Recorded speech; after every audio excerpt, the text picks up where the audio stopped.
nachos, amigos, and welcome to Record Breakers Music Podcast for friends and frivolity. Here we talk about music, we talk about an album at a time, share with each other, and good times are had by all. I'm Petey Rave. I don't know. I got nothing. Here with me is my team, my squad, my crew, my posse, my quorum. We've got David. Suborbital meteor beats rock by disintegration. We've got Drew. Hey.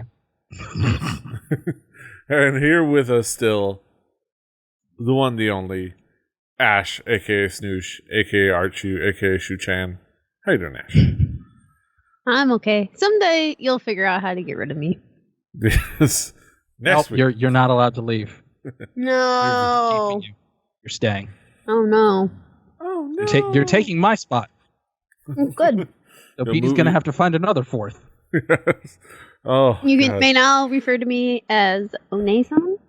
Yes. Yeah. So we'll like we said a couple episodes ago, we'll have our own member timeline with multiple bars going down. And I'll be the one at the top because I'm the John Karabi of the Record Breakers podcast, everybody. Yeah. We're here to talk about an album, of course. We're talking about music. The provider of the album, since this is now finally her turn, is Ash. Ash, what have you brought for us this week? I have brought you a very fantastical album. It is electronic, ambient, bossa nova, experimental lo-fi, all too human by Uncle Skeleton. Fascinating album to say the least. Let's talk about expectations. You didn't look good. We'll talk about it. We'll talk about it. Let's talk about expectations. I mean, you didn't like it. David, what were your expectations coming into this album? In lines with the guidelines of the United Federation of Planets, first contact, you always go in with an open mind and a very diplomatic viewpoint. You go in looking to form diplomatic relations, very friendly, very amicable. So I went into this once again having absolutely no idea, but being open-minded and willing to give it a go, sight unseen, like Jalad and Tanagra, Darmok and Jalad at Tanagra. Exactly. As the wall spell. Yes. Drew, what were your expectations coming into this album? I really had none. Unlike some of our other guests, I really have no idea where Ash is coming from musically. Like, if this was hey, pick a video game. I think this is actually podcast. the first time I've ever actually known Ash to listen to music. Right. Like, if this was like, hey, we're gonna pick a video game and play through like the first 5 levels of a video game, everyone pick a video game and we'll talk about it. Like, I would sort of have an idea where Ash is gonna come from at that. I had no clue. None. Zero. Amarin, I could take a guess. Like a wild guess. And I was like, oh, okay. So I had to go in after Googling this and seeing, oh, electronic. Oh, damn. Okay. So I sort of know what this sounds like. And I know Ash has been saying she's been doing like a lot of her music listening as like background music. So is this a more ambient sort of thing? So we'll get into it. Yes, we'll get into it. Yeah, if this was It Needs More Deaths, we'd have some expectations, but no, this is Record Breakers. We're talking about music. Shut up. And this is only 30 minutes or so and not 4 hours. It Needs More Deaths never existed. I don't know what you're talking about. The Stillborn podcast. Or like a demon seed. Yeah, sure. Speaking of animes, let's talk about this album. I will say I had little expectations. I had some ideas of what it might be. I think there was like some things where I probably could have clued in, but I wasn't gonna assume anything. So I was curious, but didn't know what to expect. But let's talk about this album musically. Ash, how would you describe this album musically? I mean, the key factors are that it's very, it is very ambient. So, you throw it. I won't even necessarily call it mood music. It's definitely kind of like an adventure of. I don't even want to say like relaxing. I don't. It's hard for me to describe because I use it as a pick me up. You know, because the album is called All Too Human, and a lot of the songs, when I hear them, they reflect on like certain human moments and reflections, and it's like it's very homely, or they're out having fun at the beach. It has a lot of bossa nova feel, so it's very relaxing. So it's a beach episode. Kinda. Damn it! I hate those episodes. No, those are hot springs episodes, but those are way too fan service and shenanigans. bikinis and splashing. I hate that crap, man. Wait till you see me in a bikini. That's some fan service right there. I will say rave after dark. I will say the only thing I didn't realize, because it had been quite a while since I listened to all of the album, it's actually broken into 4 movements. So like tracks 1 to 6 is side A, 7 to 13 side B, 14 to 21 is side C, and D is 22 to 26. So they're all. So if it kind of changed up in between there, that's probably because it did. Yeah, it certainly did. David, how would you describe this album musically? The running theme of this episode and album review will be the word ambient. That will be the running theme, but not in a bad way. I felt this almost akin to the Chilled Cow YouTube channel for lo-fi beats to chill and study to, which I usually have playing at work in our office on the regular. I will say it's got some quirks and spots here and there that get your attention, but not too much, and it's good when you're doing other tasks. Mm-hmm. Drew, how would you describe this album musically? When I saw electronic and dance, this is way like more jazzy than I thought it was going to be in some regards. Like, it's really kind of weird. The composition sort of leans more in lighthearted experimentation than I was expecting. I saw, when you see that, like when I look it up in Google Music and it says electronic / dance, or no, dance electronic, it leads with dance. I was expecting a lot more 4 on the floor. I was expecting that. I got way more musicality in it than I expected.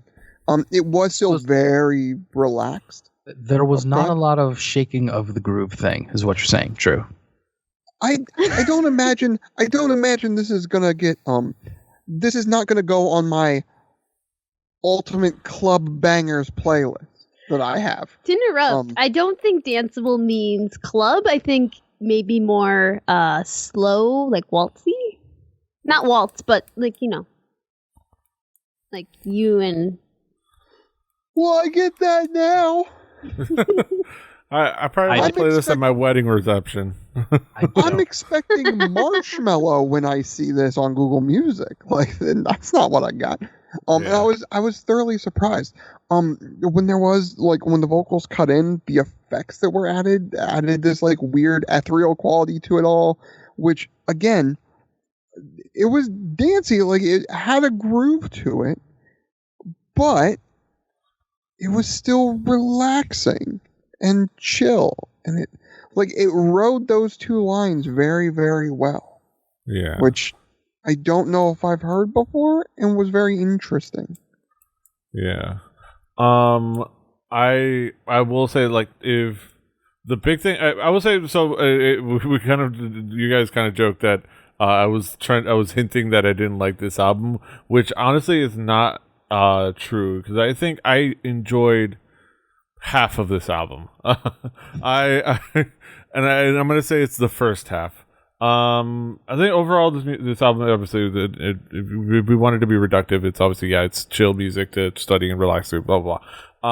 But that's if we wanted to be reductive, because I think it's more than just, obviously, if we actually explore and discuss it, it's more than just that. It's a nice mix of like electronic, dance, like lo-fi, beat construction.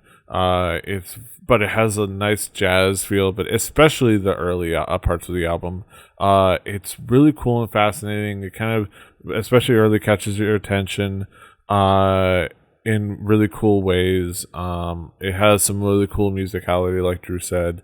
And I think especially those jazz parts and how they interplay are so much more fun than, I would say, are very fun. And then the second half happens, and the keyword of the day, ambient. I would say the second half of the album, the keyword would be ambient. Because it gets super chill to the point where it's like, would you say you didn't hold with it, Petey?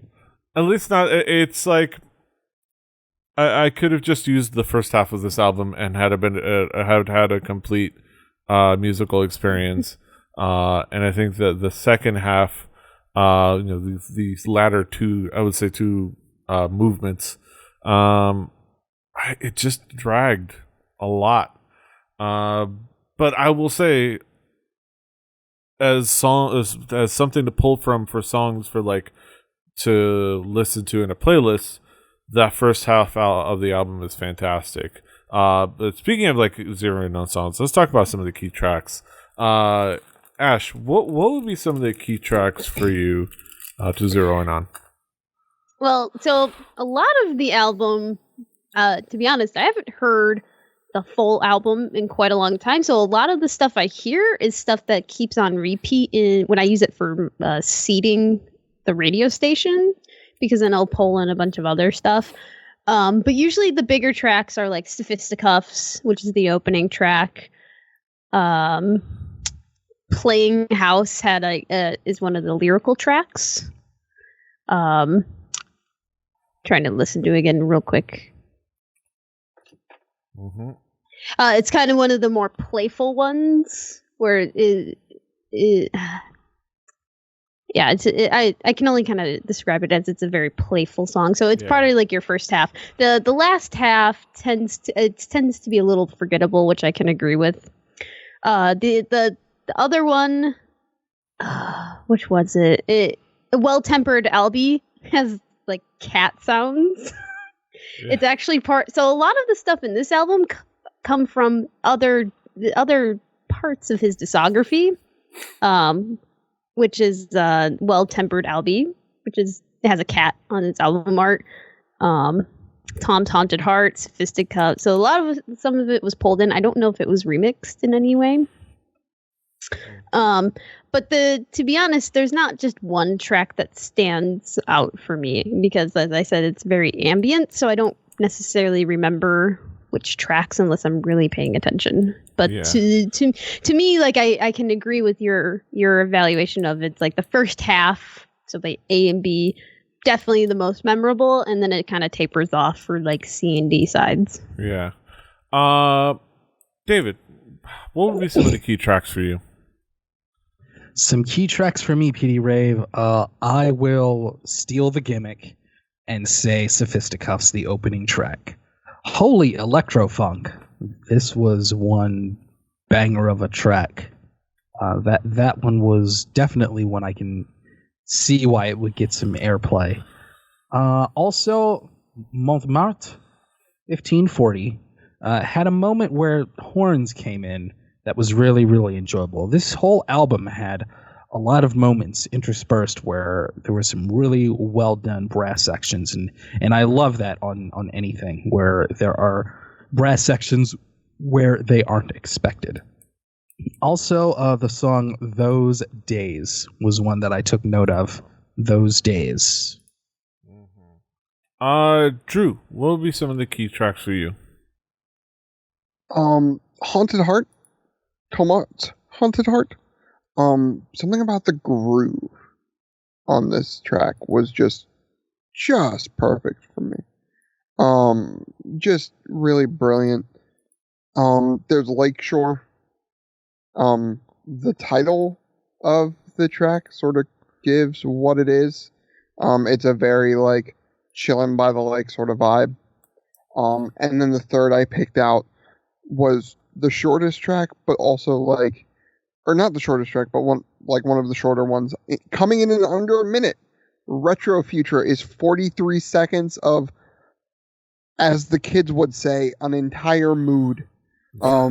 Retro Future like sort of bottles up a bit of that like weird vapor wavy future funk thing that's like going on in the electronic scene, and just like it's a 40, like I use the term a lot, but like that 43 seconds of a vertical slice of what that is just shoved into the middle of this record. I'm like, all right then, we're here and that's what we're doing. This is dope. Yeah. Yeah, I would say it starts off great. So Fisticuffs is a great opening track. And I think specifically even just the opening minute is just gives you a nice like like a cold open into some of the things that you're going to expect on the album, like the chill electronic in the beginning, and then it kicks into those instrumentals. I want to give a shout out to Berlin, to Frank Reich. Frank Reich. Frank Reich. Or Frank Reich. Coach and the quarterback and the coach. Could be. It's a cool track. It has some cool things instrumentally wise, and the vocals are fun. Like the singing is its own like little quirky thing that I think was entertaining in a really great way. Sweethearts. There are many moments in like throughout the album where like they bring in like things like horns, like the brass section, like David mentioned. I like how this one specifically it plays with the horn usage and the disco flute a little bit, a little disco flute, little horns, and with some electronic like glitching into, like if you're watching a disco music video or a disco promo video and then like it starts to glitch like because somebody's hacking into it, which is really cool. And then I will say another memorable track that I want to talk about is the last track. It's 13 minutes. So it's 10 10 20 or 1010 20 101020. It's a 13-minute track that's about 10 minutes too long. This is indicative of the last half of the album, because it's like once I got 2 minutes into it, it's like, is this it? Is this what this song is? And then I just at that point just skimmed the rest of it and was like, okay, I got it, and then I started over. To be fair, I think it's one of the songs that'll show up like in my rotation, and I always get really confused as to like what's happening. So I'm with you on that one. It's like it's too long. Yeah, long. I think if there were I'm good with like if you're doing a mix or you're doing this long instrumental where you're having like the jazz thing, you have the theme underneath and then you play on top of it. If there's things that are playing on top of it that are more engaging, I'm okay with that. But it just lost me like a couple minutes into it, and I don't know if it. I wonder if it was just a joke. I wonder if it's just sometimes artists like, I'm just gonna put this in. It's a trail-off song. Yeah. I guess, but I get it. It's like you have this whole mood, you're thinking of this whole album, and it's kind of like this long, like this long draw out of like the closing song, like just kind of like just play it out, and just like lay there. So I can see how the motivation of that. when I'm driving and it comes on, it really sets the mood, especially if you're driving and the sun is setting and you just got miles and miles to go. Yeah. It really sets the tone of my ride. But I think overall, mostly really good tracks. Like I said, early in the album. Let's talk about conclusive thoughts. Bring it back around the horn. David, what would be your conclusion on this album as a whole? I'm going to really stretch out here and say something that might catch people off guard. What this album reminded me of was modern day Radiohead, in that it really went out of its way to really throw away the ideas of typical songwriting conventions throughout the whole album. It really did none of what you would expect in conventional songwriting. The problem with that is that I found very little to grasp onto with that. Radiohead will still have some things here and there that you can really grasp onto and keep you focused. And as a listener, this felt like an album that I could not stay focused on. It's like this was made to be in the background by design, as if there was really nothing meant to be on top of this, as Petey described. The things that are happening on the lower end is kind of what's meant to be there, and what's on top feels just kind of all over the place and unfocused. This would be an album that might be something like you'd hear at Starbucks, but not really. It'd probably be something you'd hear at like the hipster cafe or like the startup restaurant that's only around for like a couple of months and then it goes away. And that's what I felt. I wrote in my notes as my conclusion as this album is a bag of potato chips. Bag of potato chips where you go to the store and you get yourself a bag of chips and it looks full and it looks like it's going to be very satisfying. Then you open it up and then there's chips. There are chips and the chips that are there aren't bad at all. But there's a lot of air too. There's a lot of air. The whole bag and you're like, why did I do that? Yeah. The bag of chips really had no sprawling at all for me. None. Drew, how would you conclude on this album? I think I liked it better than my other two compatriots on this go around. I think that this was. It's weird saying with an album like this that I had fun. Especially after Suburban Legends, where that was an album all about fun. This decidedly wasn't. Well, it was. I don't want to say that, but it's the mood that it was trying to evoke was something much different. There's a lot of music here, and yeah, for some people, some of it's not going to hit, some of it is, some of it didn't hit for me. There's an hour and almost 9 minutes, almost an hour and 9 minutes. There's 26 different songs, and they are like, it's not like it's 26 different songs and like song 1 through 3 is a full song. This isn't like the first Mars Volta record where like the company wanted them to cut certain songs up so they didn't have 15-minute songs. Like this is 26 different distinct ideas that this artist had. And it shows. And it's cool. And I liked that. And it's one of those things where like I might go back for other stuff just to see where else this goes.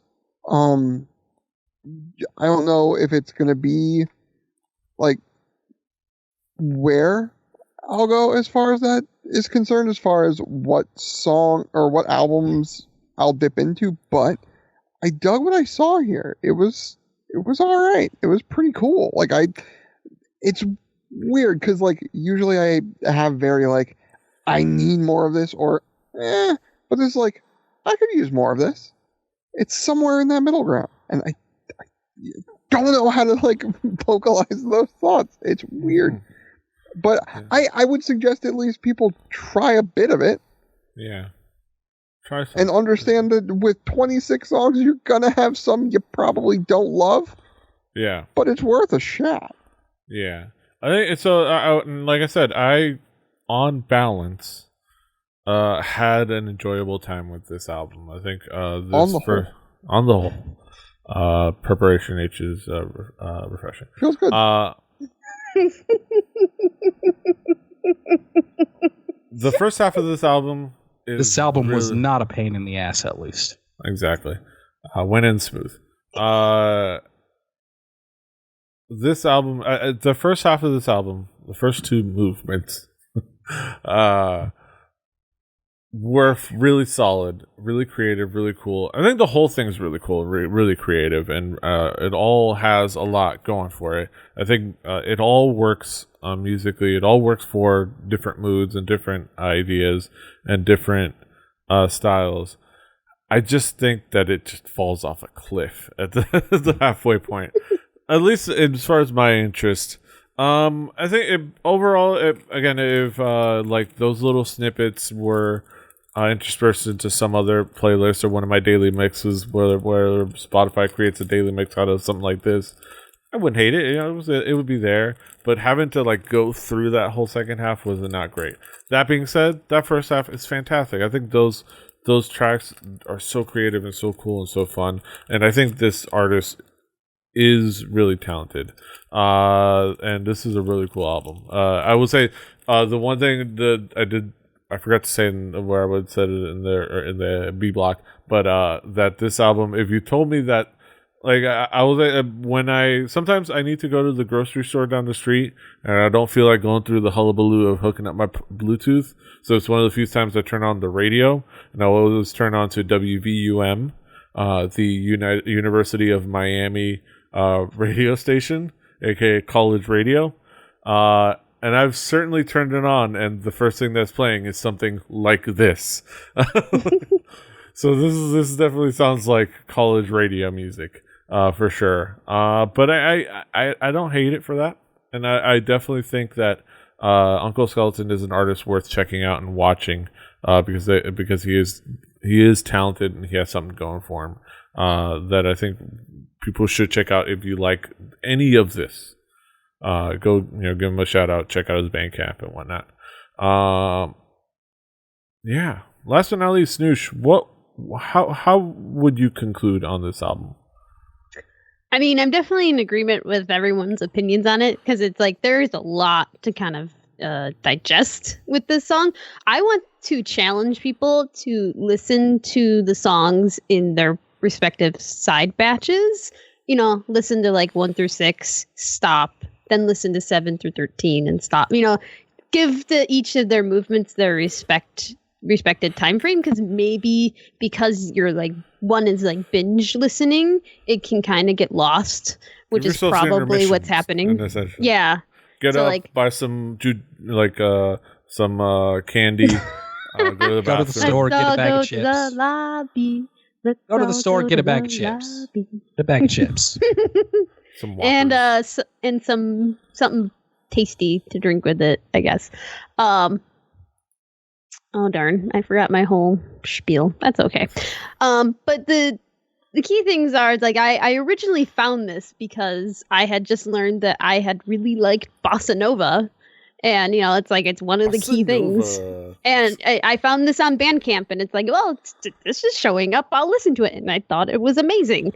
It definitely hit all of my buttons of I don't, it has no lyrics, technically.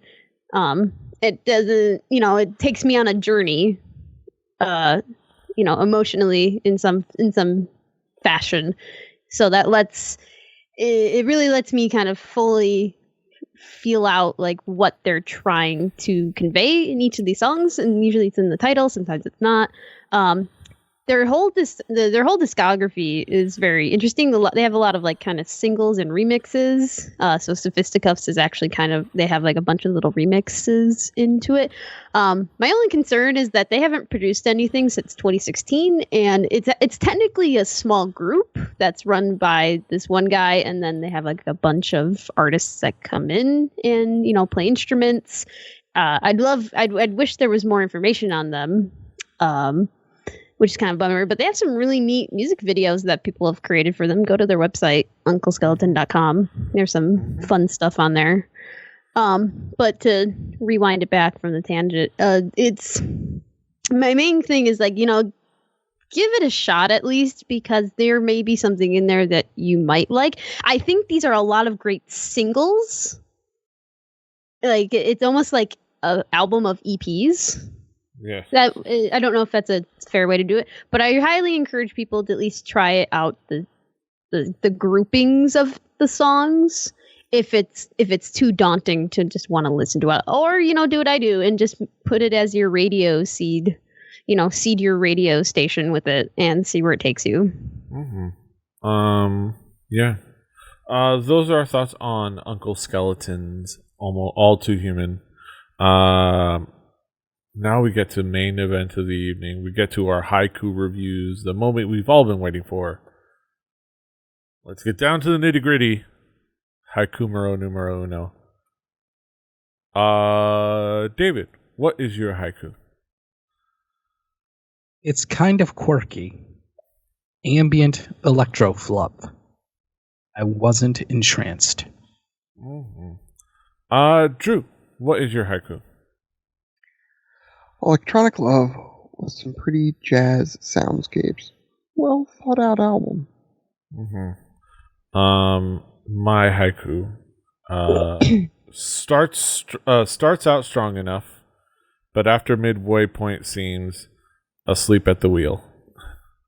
Ash, what is your haiku? Lo-fi ambiance. You might be surprised by it. Sit, relax, enjoy. Yes. Do that. Sit, relax, and enjoy it on our Spotify playlist. Play Record Breakers, the home game. Do your due diligence and your due diligence. Do your homework. On that Spotify playlist will be next week's record. We're finalizing the guest stuff and booking and all that stuff. You'll find out when it comes out. But I know the album because it's always mine. And my album. This time I'm going with another, fuck it, let's just do it album pick.